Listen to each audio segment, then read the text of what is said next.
ओम शांति। अव्यक्त मुरली सीरीज़ में आज की मुरली है 23 जुलाई 69। मुरली का सार, सफलता का आधार, परखने की शक्ति। बाप दादा एक एक को देखते हुए क्या देखते हैं? बाप दादा हर एक में 4 बातें देख रहे हैं। वो कौन सी 4 बातें हैं? हर एक ने अपना अपना विचार सुनाया। एक तो ताज देख रहे थे, दूसरा तख्त, तीसरा तदबीर और चौथा तकदीर। यही 4 चीज़ें हर एक में देख रहे हैं। संगम का ताज कौन सा होता है मालूम है? तो आज बाप दादा तख्त नशीन व ताजधारी बदसों की सभा में आए हैं। ताजधारियों को ही इस संगठन में बुलाया है, लेकिन हर एक का ताज अपना अपना तथा यथाशक्ति ही है। तो यह तो देख रहे थे कि इस संगम में कौन कौन ताज तख्तधारी बन बैठे हैं, किस किस ने कितना बड़ा ताज धारण किया है व छोटा धारण किया है। ताज को सदा ही सिर पर रख कर चलते हैं व कभी कभी ताज को किनारे रख देते हैं। आप सभी भी अपने आप को जानते हो ना, क्योंकि सभी चुने हुए रत्न हैं, तो इतनी पहचान तो ज़रूर होगी ही। अपनी तदबीर और तकदीर की परख है। आप अपने को पूरा परख सकते हो। समझो, मिसाल के तौर पर आप एडवांस पार्टी में जाते हो तो अभी अभी आपके पुरुषार्थ प्रमाण, आपकी तकदीर क्या होगी उनको समझते हो? अपने वर्तमान पुरुषार्थ और तकदीर को जानते हो। जब अपने को परख सकेंगे तभी तो दूसरों को परख सकेंगे। यह जानने की ज़रूरत भी है, क्योंकि अब समय ही ऐसा आ रहा है जो कि परखने की शक्ति की आपको अति आवश्यकता है। सर्विस में सफलता पाने का मुख्य साधन ही यह है। जैसे जैसे परखने की शक्ति तीव्र हो जाएगी, वैसे वैसे ही सफलता भी मिलती जाएगी। परख पूरी ना होने कारण जो उनको चाहिए, जिस रूप से उनकी तकदीर जग सकती है, वो रूप उनको नहीं मिलता है। इसलिए ही सर्विस की सफलता कम मिलती है। कम सर्विस की रिजल्ट क्या देखने में आती है कि प्रजा तो बहुत बन जाती है, वारिस बहुत कम। वारिस कम निकलने का मतलब ही है कि उनकी रग को पूरा परख नहीं सकते हो। मरीज की पूरी परख होती है तभी तो ठीक औषधि मिलती है ना, फिर रोग भी खत्म हो जाता है। खास जो निमित्त बने हुए पांडव है, उनको भविष्य में आने वाली बातों को परखने की शक्ति चाहिए और निर्णय करने की शक्ति भी चाहिए। निर्णय के बाद फिर निवारण की शक्ति चाहिए, तभी सामना कर सकेंगे और सामना करने के बाद यज्ञ की प्रत्यक्षता की सफलता पाएंगे। आपको बाबा ने किस लिए बुलाया है? हिसाब किया जाता है ना। सीढ़ी उतरने और चढ़ने का ज्ञान सिखाने लिए बुलाया है। अब किस बात में उतरना है और किस बात में चढ़ना है? बड़प्पन तो पकड़ लिया है, मगर बड़प्पन होते हुए भी जहाँ पर छोटेपन की सीढ़ी उतरना होता है, वहाँ पर फट उतर नहीं सकते हो। 1 सेकेंड में मालिक और 1 सेकेंड में बालक बनने की आवश्यकता है। जहाँ पर बालक बनना चाहिए, वहाँ पर फिर मालिकपन भी कुछ देखने में आता है। जैसा समय वैसा ही स्वरूप कैसे बनाना चाहिए, वही सिखाने के लिए बुलाया है। मिसाल के तौर पर आप कभी भी संगठन के बीच में रहते हो। संगठन में कोई भी बात होती है तो उसमें विचार देने के समय मालिक बनकर विचार देना तो बहुत अच्छा है, लेकिन जहाँ पर संगठन का सवाल आता है वहाँ पर निमित्त बने हुए भाई बहनें जो फाइनल करते हैं, उस समय फिर अपनी बुद्धि को बिल्कुल ही बालकपन में ले आना चाहिए। बालकपने की क्वालिफिकेशन क्या होती है, वहीं पर फोर्स में बोलेंगे, फिर वहीं पर ही बिल्कुल निसंकल्प बन जाएंगे। तो इसी रीति संगठन के बीच में निमित्त बने हुए के सामने अपनी मालिकपने की बुद्धि बनाकर राय देकर फट से बालकपने की बुद्धि बना लेनी है। इसी में ही फायदा भी है।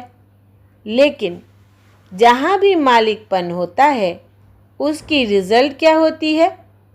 एक तो समय खराब होता है और शक्ति भी वेस्ट जाती है, और जो एक दो में स्नेह बढ़ना चाहिए वो कम होना संभव हो जाता है। इसलिए आप लोग जैसे जिम्मेवारियां लेते जाएंगे वैसे वैसे आपको इस सीढ़ी को उतरने और चढ़ने की आवश्यकता होगी।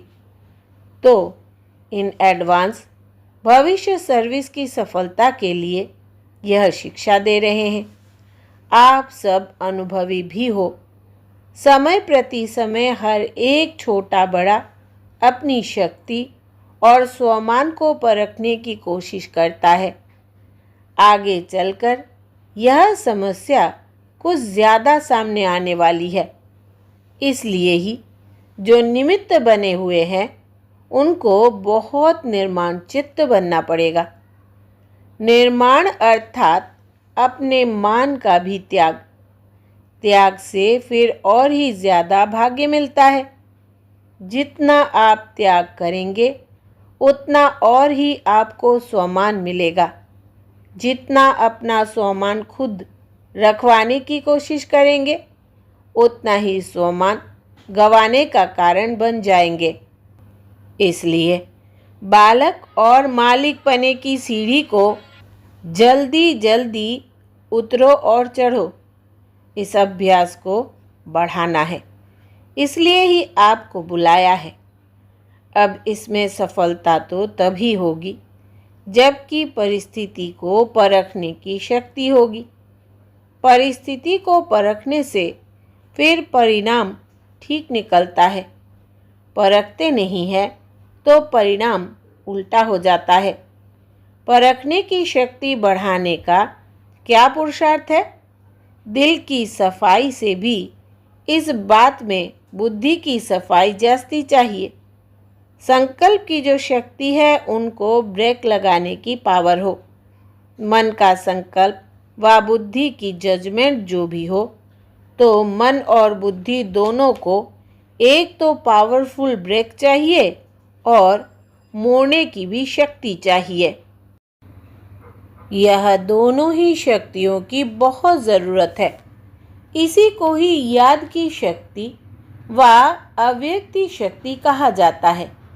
अगर ब्रेक ना दे सकेंगे तो भी ठीक नहीं, अगर टर्न नहीं कर सकेंगे तो भी ठीक नहीं।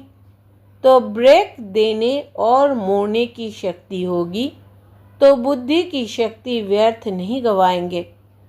एनर्जी वेस्ट ना होकर जमा होती जाएगी। जितनी जमा होगी उतना ही परखने की, निर्णय करने की शक्ति बढ़ेगी। यह भी अभ्यास भट्टी में करना चाहिए। तो अपने मन और बुद्धि को कहाँ तक ब्रेक लगा सकते हो और मोड़ सकते हो, अपने को चेक करना है। कोई बात में एक्सीडेंट होने के भी यही दो कारण होते हैं। खास पांडवों प्रति बाप दादा का यही विशेष इशारा है। अच्छा, भट्टी में तो बहुत कुछ सुना होगा। ऐसे तो नहीं कि बहुत सुनते हो तो बिंदु स्वरूप में रहना मुश्किल हो जाता है, परंतु बिंदु रूप में स्थित रहने की कमी का कारण यही है कि पहला पाठ ही कच्चा है। कर्म करते हुए अपने को अशरीरी आत्मा महसूस करें। यह सारे दिन में बहुत प्रैक्टिस चाहिए। प्रैक्टिकल में न्यारा होकर कर्तव्य में आना। यह जितना जितना अनुभव करेंगे उतना ही बिंदु रूप में स्थित होते जाएंगे, परंतु यह अटेंशन कम रहता है। आप कहेंगे समय नहीं मिलता है, लेकिन समय तो निकाल सकते हो अगर लक्ष्य है तो। जैसे कोई विशेष काम पर जाता है तो उसके लिए आप खास ख्याल रखकर भी समय निकालते हो ना। यही संगम का थोड़ा समय जो रहा हुआ है उसमें यह विशेष काम है।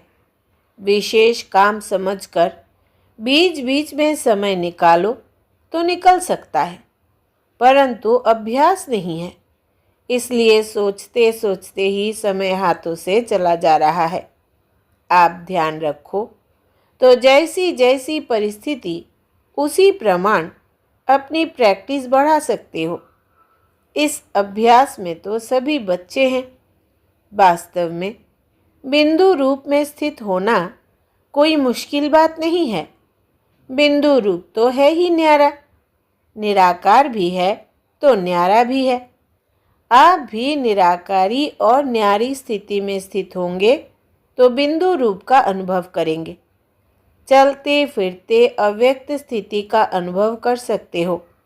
प्रैक्टिस ऐसी सहज हो जाएगी कि जब भी चाहो तभी अव्यक्त स्थिति में ठहर जाओगे।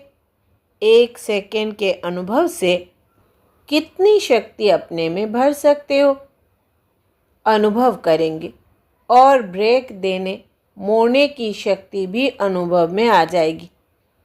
तो बिंदु रूप का अनुभव कोई मुश्किल नहीं है। संकल्प ही नीचे लाता है। संकल्प को ब्रेक देने की पावर होगी तो ज़्यादा समय अव्यक्त स्थिति में स्थित रह सकेंगे। अपने को आत्मा समझ इस स्वरूप में स्थित होना है। जब स्वस्थिति में स्थित होंगे तो भी अपने जो गुण है वो तो अनुभव होंगे ही। जिस स्थान पर पहुंचा जाता है उसके गुण ना चाहते हुए भी अनुभव होते हैं। आप किसी शीतल स्थान पर जाएंगे तो ना चाहते हुए भी शीतलता का अनुभव होगा। यह भी ऐसा ही है। आत्म अभिमानी अर्थात बाप की याद। आत्मिक स्वरूप में बाबा की याद नहीं रहे, यह तो हो नहीं सकता है। जैसे बाप दादा दोनों अलग अलग नहीं है, वैसे आत्मिक निश्चय बुद्धि से बाप की याद भी अलग नहीं हो सकती है। क्या 1 सेकंड में अपने को बिंदु रूप में स्थित नहीं कर सकते हो? अगर अभी सबको कहे कि यह ड्रिल करो तो कर सकते हो। बिंदु रूप में स्थित होने से एक तो न्यारेपन का अनुभव होगा और जो आत्मा का वास्तविक गुण है उसका भी अनुभव होगा। यह भी प्रैक्टिस करो, क्योंकि अब समय कम है, कार्य ज़्यादा करना है। अभी समय जास्ती और काम कम करते हो। आगे चल कर के तो समय ऐसा आने वाला है जो कि आप सभी की जीवन तो बहुत बिजी हो जाएगी और समय कम देखने में आएगा। यह दिन और रात 2 घंटे के समान महसूस करेंगे। अब से ही यह प्रैक्टिस करो कि कम समय में काम बहुत करो। समय को सफल करना भी बहुत बड़ी शक्ति है। जैसे अपनी एनर्जी वेस्ट करना ठीक नहीं है, वैसे ही समय को भी वेस्ट करना ठीक नहीं है। एक एक की प्रजा प्रख्यात होगी। जब प्रजा प्रख्यात होगी तब पद भी प्रख्यात होगा। हर एक की प्रजा और भक्त प्रख्यात होंगे। भविष्य पद के पहले संगम की सर्विस में सफलता स्वरूप का यादगार प्रख्यात होगा। ऐसा समय आने वाला है जो कि आप अपनी कमाई नहीं कर सकोगे, परंतु दूसरों के लिए बहुत बिजी हो जाओगे। अभी अपनी कमाई का बहुत थोड़ा समय है, फिर दूसरों की सर्विस करने में अपनी कमाई होगी। अभी यह जो थोड़ा समय मिला है उसका पूरा पूरा लाभ उठाओ, नहीं तो फिर यह समय ही याद आएगा। इसलिए जैसे भी हो, जहाँ पर भी हो, परिस्थितियाँ नहीं बदलेंगी। यह नहीं सोचना कि मुसीबतें हल्की होंगी फिर कमाई करेंगे। यह तो दिन प्रतिदिन और विशाल रूप धारण करेंगी, परंतु इनमें रहते हुए भी अपनी स्थिति की परिपक्वता चाहिए। इसलिए ही समय का ध्यान और अपने स्वरूप की स्मृति और इसके बाद फिर स्थिति, इसका ध्यान रखना है। अच्छा, जिम्मेवारी का ताज तो बताया, तख्त कौन सा था? नम्र चित्त का तख्त, जिस पर ही विराजमान होने से सारे काम ठीक कर सकेंगे। शक्ति सेना को तो एक रस का तख्त दिया था और पांडव सेना को निर्माण चित्त का दिया था। उस पर बैठ और जिम्मेवारी का ताज धारण कर भविष्य की पदवी बनाओ। तख्त से उतरना नहीं, इसी पर बैठकर काम करेंगे तो कार्य सफल होगा। देखो, सारे दिन में जो आप काम करते हो उसमें 4 बातें कौन सी है जो कि आपके साथ रहती है? कॉमन और स्थूल बात पूछता हूँ। एक तो कुर्सी साथ रहती है, दूसरा कलम, तीसरी फाइल और चौथी भाग दौड़। इन चारों को लौकिक से अलौकिक में लाओ। कुर्सी पर जब बैठो तो तख्त याद करो, कलम उठाओ तो कमल के फूल को याद करो, कमल का फूल बनकर कलम चलानी है। फाइल को देखकर अपना पोता मेल याद करो कि मेरी फाइल में बाप दादा अभी क्या सही करते होंगे। भाग दौड़ तो है ही, सीढ़ी से उतरना और चढ़ना, यह प्रैक्टिस करो। तो जहाँ पर भी बुद्धि को लगाना चाहता हूँ, लगती भी है कि नहीं? वैसे ही जैसे कि पाँव जहाँ भी चलाने चाहो चलते हैं ना, इसी प्रकार से आपकी बुद्धि भी पाँव मिसल हो जाएगी। अब बुद्धि को लौकिक से अलौकिक बातों में परिवर्तन करना है, तो अवस्था में भी परिवर्तन आ जाएगा। इस संगठन के रत्नों में क्या विशेष खूबी है? एक तो सभी स्नेही है, दूसरा मेजॉरिटी सरेंडर बुद्धि है, तीसरा सर्विस के लिए हर वक्त तैयार रहते हैं, इसलिए ही एवर रेडी है। अब जैसे जिम्मेवारी का ताज मिला है, उसमें इन सब विशेषताओं को रत्नों की तरह जड़ना है, तभी जिम्मेवारी की पूरी रीति संभाल कर सकेंगे। यह गुण ताज की मणियाँ हैं, अर्थात शोभा है। इनको कायम रखना है। जैसा कर्म आप करेंगे, आपको ही देखकर सभी फॉलो करेंगे। एक स्लोगन और याद करना ज़रूरी है, छोटों को करो प्यार और बड़ों को दो रिगार्ड। प्यार देना है फिर रिगार्ड लेना है, यह कभी नहीं भूलना। यह संगठन सोना तो है, परंतु सोने पर सुहागा लगाया जाता है। उसके लिए बीच बीच में मधुबन में संगठन हो। निमित्त बनी हुई बहनों की राय से ही समय प्रति समय संगठन होगा। प्रदर्शनी में भी कुछ नवीनता आनी चाहिए। अभी तो इतना ही समझते हैं कि यहाँ की नॉलेज अच्छी है। जो बातें बतानी है बिना पूछे देखने से ही समझे कि हमको अभी यह सहज रास्ता मिला है। इस लक्ष्य को देखकर रखकर प्रदर्शनी बनाने की कोशिश करें और टॉपिक में भी आकर्षण हो। परमात्मा के परिचय पर रख सकते हो और जो लोग दूर भागते हैं उनको नज़दीक लाना है। फिर उसमें धर्म के विचार वाले हो व कोई प्रकार हो, उनकी फिर पीठ भी करनी है। बिना पीठ किए सफलता नहीं होगी।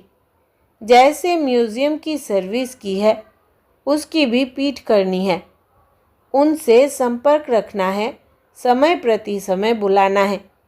भले संबंध रखना चाहिए जो उनको परिवार की महसूसता हो, तभी ही सर्विस की सफलता होगी। पूरी मुरली में से विशेष बातें। क्या 1 सेकंड में अपने को बिंदु रूप में स्थित नहीं कर सकते हो? बिंदु रूप में स्थित होने से एक तो न्यारेपन का अनुभव होगा और जो आत्मा का वास्तविक गुण है उसका भी अनुभव होगा। यह भी प्रैक्टिस करो, क्योंकि अब समय कम है, कार्य ज़्यादा करना है। अभी समय जास्ती और काम कम करते हो।